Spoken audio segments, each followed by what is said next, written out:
I'm Julie Bulitt. I've been a family therapist for over 30 years. I'm David Bulitt. I've been a divorce and family lawyer for more than 35 years. Together, we have been married for more than 37 years. In our professional practices, the two of us have been witnesses to individuals and families struggling with life's most difficult challenges. In this podcast, we will talk about the conversations we have had, The conversations we should have had. and those that every relationship needs to have in order to find success, happiness, and fulfillment. This is Conversations for Couples. The podcast.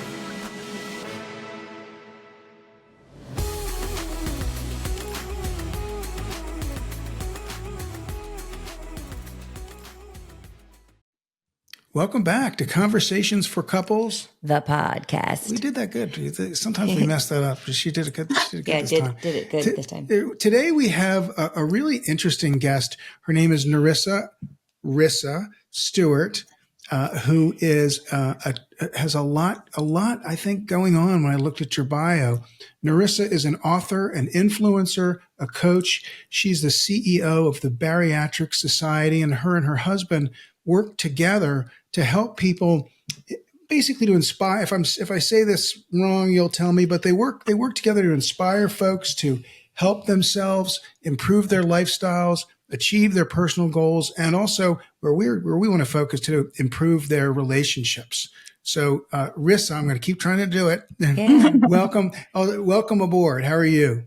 I'm doing well, thank you, and thanks to both of you all for having me here today. Very excited to chat. Yeah, we're excited to have you. So tell us a little bit about, first of all, a little bit about you and Chris and the work that you do together, and we'll jump off from there.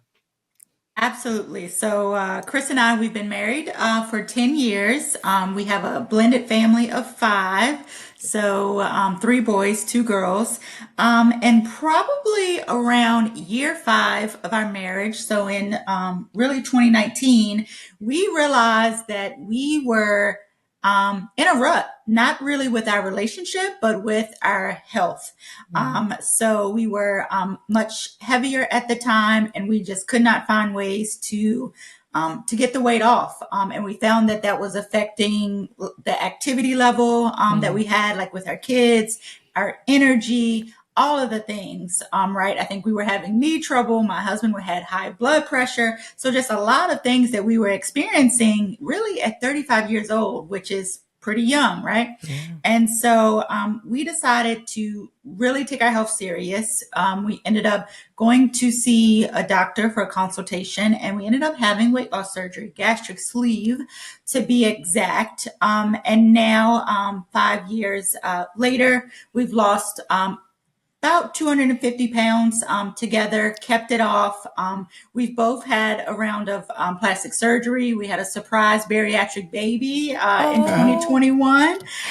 So we've kind of done all the things. And alongside of that, we have really helped to build a community. So the Bariatric Society, but also really take an opportunity to, just like you said, inspire others, motivate others, provide support in maybe ways that you might not think about, right? So this is one of those surgeries where you get it, you might have a little bit of support after, but it's really on you to determine your own success. Mm-hmm. So what we do is we bring resources to bariatric patients, be it virtual or be in-person events, retreats, et cetera, to really help people be successful long-term after surgery. What a cool story. So I'm just fascinated because I've never even really thought, I've worked in my office, I've worked with several clients that have had bariatric surgery. But as couples, how often is it that you're in this world? Is it often? Are you the only two that have had this surgery together, or are there lots of couples out there that have done it? Yeah. I feel like at the time, so 5 years ago, it definitely felt like we were the only ones. And I think that was because there weren't a lot of people sharing about weight loss surgery, right? There's a certain stigma. We call it taking the easy way out. I think it's not my book, but I have a book behind me that says Easy Way Out, because that's exactly how it was viewed. I think the pandemic helped a lot because people got on social media and they were telling their stories more, and sharing. So absolutely, there's tons of other couples that have had the surgery. We had it a week apart. I've seen some do it the same day. Oh my And I've goodness. seen some where maybe they took some time, or Hmm. maybe one person was the pioneer, and then maybe a year or two later, the other person had it. I couldn't imagine us doing it any other way because we were able to support each other. Yeah. I didn't have to worry about doing all the necessary things while watching Chris eat a big old steak, right? So certainly I'm fortunate and privileged that we did it the way we have, and so we've literally always had a built-in support system in each other. So That's it's great. not just the surgery, obviously, but it's the what comes after, right? In Correct. terms of, I'm assuming, in terms of diet, in terms of exercise, in terms of lifestyle. Absolutely. Tell us a little bit about that, and how you guys got on the same page with regard to those types of things. And I'll take it back a little bit further. So it's funny because a lot of times people think that maybe it was me that said, "Oh, let's do this," but it wasn't. It was Chris that said, "Hey, I set an appointment for us. We're going to go see this doctor," and I'm like, "Okay." And so when we got there, we listened to all the information. He said, "Okay, sign me up," and I said, "Well, you're not going to be out there looking better than me, so I'll go ahead and do it too." I love Uh, that. And so as we fast forward to kind of like the aftermath, absolutely, weight loss surgery patients of there's several surgeries now out there today, whether it's sleeve, whether it's bypass, whether it's do a duodenal switch. There's several different versions today. But at the end of the day, we eat high protein. It's very, very, very restrictive at the beginning. So with gastric sleeve, they actually remove about 70 to 80% of your natural stomach. So you can imagine you're Wow. only left with a little bit of room, and you still got to stay hydrated so you don't fall out. You got to get that protein in so Hmm. that you heal and build muscle. And then obviously at some point within that journey, after a few weeks or a couple months or so, you're able to start incorporating exercise. Hmm. Now, for long termers or OGs, as we would consider ourselves at this point, what's important today is to still continue to eat high protein, still be very intentional about the things we eat, and then absolutely, in that gym working out. And I think that's another way where Chris and I are able to support each other very well. I don't have a coach because I have a built-in one. And I think it's easier at 5 o'clock in the morning for someone to kind of roll over and say, "Hey, it's time for us to go Hmm. to the gym," Hmm. versus having have that internal motivation all by yourself. Yeah. Well, I have so many questions. So, as a therapist, I know that that therapy can be an important part of the process, and I know that you get counseling along the way before you even have the surgery. Yeah. One of the things I heard about surgery, like yours, is that it's very important to kind of understand the triggers, the things that were, maybe making you overeat and that kind of thing. Can you talk a little bit about, kind of your insight as to the importance of that, that understanding yourself piece? Yeah, I think for me personally, I think I was never, I wouldn't say I was ever addicted to food. Hmm. I am more addicted to success. I was a workaholic. I worked in an industry where like social eating, social drinking was the norm, like taking clients out to lunch, things like that. And then any other time I was probably just working away, at a laptop or, in meetings, didn't eat, would drink a couple of cans of Coca-Cola a day, and then I would come home and probably eat some big dinner, right? Hmm. So again, food wasn't an addiction. I just was not disciplined enough to really take care of my health in a way that was really important because I was prioritizing work and kind of Hmm. climbing that social ladder. For Chris, I would probably say he certainly has a sweet tooth, even today. Hmm. So I would say that would be a piece of it. He's also an amazing cook. So those big dinners were certainly from him. And just we really enjoyed food. At the time, we lived in Louisiana. We lived in New Orleans. Oh boy. Wow. So yeah, so by the time the weekends came, there wasn't. We love to go out to eat. We Yeah. still do. We are foodies in that sense. Hmm. So there definitely in New Orleans there was never a meal that we met that we didn't like for sure. Right, right, yeah. So how has it changed? How has, this journey, you guys both had this weight loss surgery 5 years ago. How has it changed your relationship? I would say a lot. I think if you think about energy, right? So if you all, if right now, if you had to go get 100-pound book bag and put it on your back Mm. and go about the whole rest of your day, imagine just how tired you would Hmm. be, how just like slow, lethargic, Yeah, things like that. Like you really only have energy for the things that you knew you had to do and had to get done. yeah, So I would say certainly has changed just from that respect. I think, especially right after, during the pandemic, we traveled, anywhere we could go, anywhere we could find a cheap flight. We were finding ways to kind of be together, to travel, to have fun, to experience things. We always had fun, but I think it's a little bit different when you're in a different body. You feel like, hey, yeah. yeah, we can go hike that mountain today. Oh, Yeah, I no love that. problem. So I think there's a few things that you're willing to try. Hmm. And certainly there's a lot more room in the bed and there's a lot more things you can do in the Yeah, I bed. was going to ask you. So I'm glad you brought that up. I was going to ask you because we were talking to another couple earlier, and we were talking about if you feel good in your body, you're more likely to have more fun in the bedroom. So yeah, is I that, agree. is that something that you talk about with people, or as a side benefit, or that kind of thing? Yeah, I would say it's not something that I specifically chat about. I think it comes up typically in conversations. It is questions that we get asked for sure. Obviously, our surprise bariatric baby didn't come around for nothing.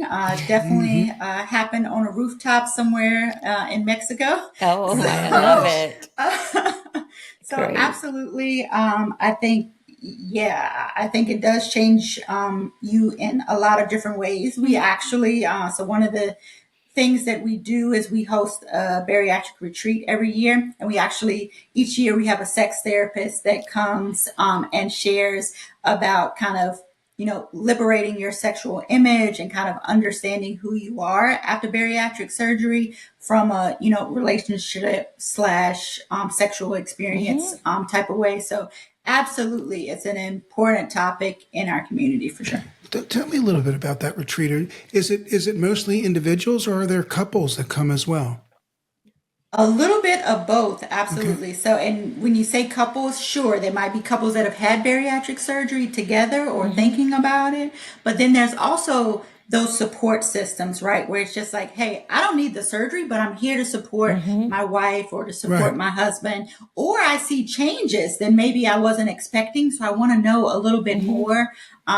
What should I look out for? What should I do to make sure that I'm being the best partner? So absolutely. We certainly see couples.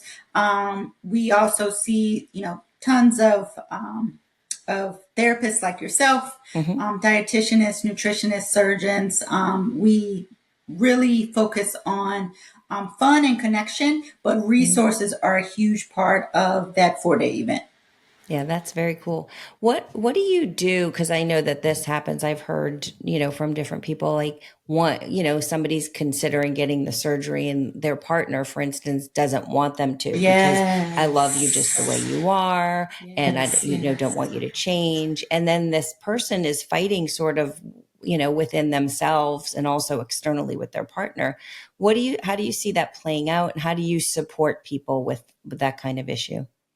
Yes, we do see that a lot. And I think that is why it's so important with folks sharing their stories, especially men, because a lot of times we see tons of women that are sharing it. Obviously, they're sharing their bodies, their before and afters, and then you don't necessarily see the male part of it. So I think sometimes it helps to be able to show, hey, it's not just a vanity thing. Like people are doing it for their health. They are doing it so that they can live longer. They can have more energy. So I think being able to like share both the female component, a male component, but also be able to have conversations like this as well is super important.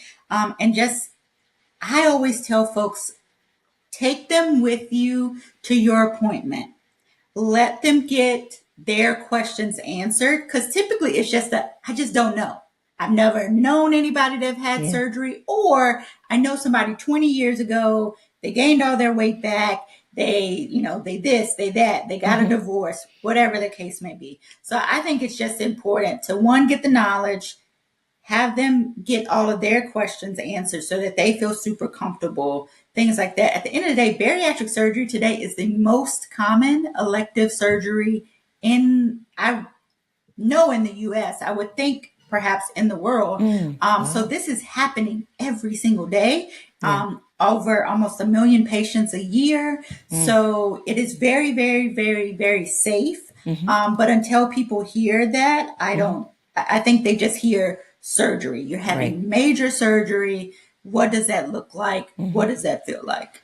Let's talk a little bit about your discussions with these folks, whether you work with them directly or at the retreats that you mentioned. What do you see as common sort of, I want to say conflict, but common areas of concern within a couple when they either come to talk to you directly or when they come to one of your retreats?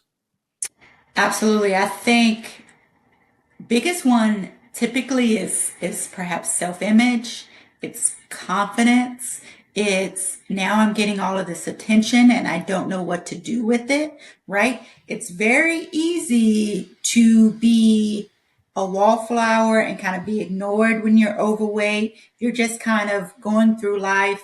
But it's a different story when you start, and it's uncomfortable for me sometimes. Like, if like a guy hits on me or something like that, or I get like unwanted attention, or I've gone into a gas station and the guy is like, oh, you don't have to pay for that.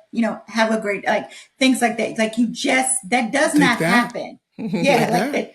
Right, You but know what I mean? it changed the dynamics of who you are and the attention that you're getting. What about that? Absolutely. But what about any? Do you see any jealousy in these couples? Right. So my spouse, we're at one of your retreats, or we see you, directly, and my spouse just had the surgery, and now she looks totally different and incredible, and I'm still the guy that I was. I'm 60 and little of the midlife spread kind of thing. Yeah. So do you see any of this sort of? Did they do it to attract other people? Did they do it for some other reason? And if so, how do you work with couples that are having those types of discussions or issues? Yeah, I think most are not thinking about the attracting other people, right? They are thinking about being their best selves, whatever that is. They are thinking about improving some type of health benefit. Maybe they've had kids, obviously specifically talking about females, but maybe they've had kids and never got back to what they were before. So I don't think many people set out saying, hey, I want to do something different, or I want to leave this person behind, even though that does happen. And we can talk about that too. But absolutely, I think people, the other side, can certainly be like, oh my goodness, like I don't know this person, or this person is acting a certain way and they're dressing different. They're doing their hair and makeup different, and it could be scary, right? So I think it's all obviously about communication, trust, all the things that are important in any other relationship, but really just making sure that folks are supportive and they're being, open about that. And then also understanding that, there's going to be things that come with it, right? Absolutely. Especially the woman. She's going to go shopping because she wants Yep. new clothes. She may consider plastic surgery because Mm-hmm. now she doesn't want this hanging like skin on her. Like Mm-hmm. these are things, and it doesn't mean that I'm trying to, you know, be this different person. I just want Mm-hmm. to be the best version of me. Now, there certainly are people that wake up and realize, wait a minute, who is this person that I've been with that is maybe controlling? Maybe they're Mm-hmm. mean to me. Maybe Oh. there's some mental or physical abuse going on. Mm-hmm. But Mm-hmm. now all of a sudden I have the confidence and I've Mm-hmm. awoken myself to realize, Yeah. hey, I'm better than this and I Yes. need to leave. And absolutely that certainly happens. Mm-hmm. Or, people change and grow. I always say at the Yep. end of the day, it's not losing the weight, but we are different people. I'm 40 years old. I'm different than I was at 35. I'm different than I was at 30. So people learn and grow, and whatever that looks like is Yep. going to affect the relationship that you're in some kind of way. Yeah, I love that. And really thinking about David and I have been married 38 years. We've been together 40.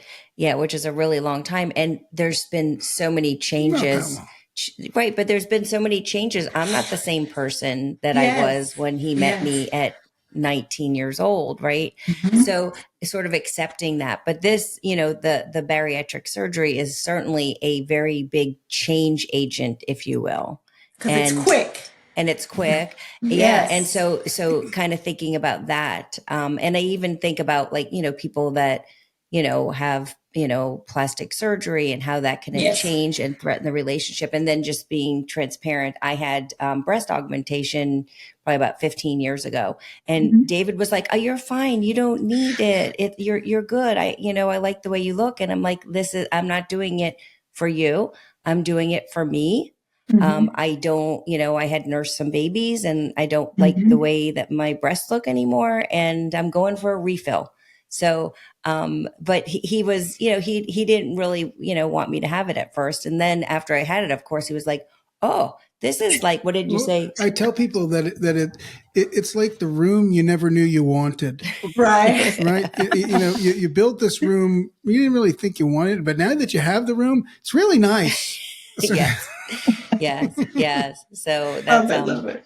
yeah, that's very cool. But anyway, what I really like about your work that I've seen on Instagram is the vulnerability and the yeah, realness. And I just want to say, thank you to you. Thank you for Chris. Thank you for everybody out there that's just willing to talk about something that, some people hide. Some people don't talk about it. Yeah. They Yeah. keep it, sort of, a secret. And, as a therapist, I'd like people to feel more comfortable about talking about all kinds of things. Cause I think, especially in social media, we put out sort of like perfection and things that look Yes. really good, but there's a lot of ugly in our lives and there's a lot of other stuff.